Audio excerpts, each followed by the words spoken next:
భర్త: మా ఆవిడ నన్ను కుర్చీతో కొట్టింది సార్. నాకు విడాకులు ఇప్పించండి సార్. జడ్జి గారు: ఏమ్మా, మీ ఆయనను కుర్చీతో ఎందుకు కొట్టావు? భార్య: టేబుల్ చాలా బరువుగా ఉంది సార్. అందుకని ఈసారి కుర్చీతో కానిచ్చేశా.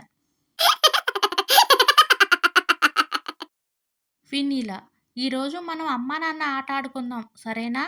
చందు: నాకు రాదుగా మరి. ఫినీల: నేను నేర్పిస్తాగా. నువ్వు నా పైకి పేపర్లు పుస్తకాలు విసురు.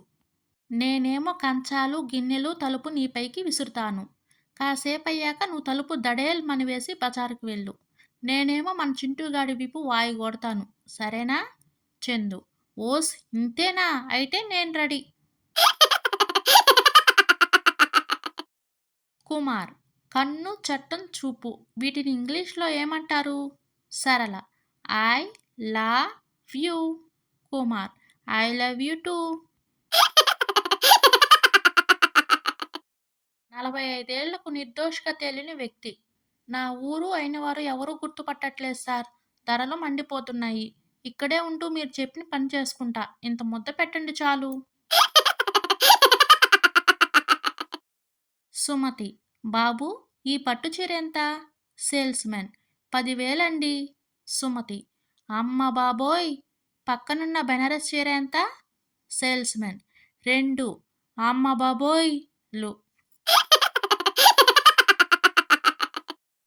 డాక్టర్: మీ ఆయనకున్న నిద్రలో కలవరించే అలవాటు మాన్పించడానికి ప్రయత్నిస్తాను. కుమారి: అంత పని చేయకండి డాక్టర్. ఆ మాటలు స్పష్టంగా పలికేలా ట్రీట్మెంట్ ఇవ్వండి చాలు. స్వప్నకు పెళ్లి చూపులు. మగ పెళ్లి వారు చూసి వెళ్ళాక తల్లి: అబ్బాయికి నువ్వు నచ్చావట. మరి నీకు అబ్బాయి నచ్చినట్లేనా?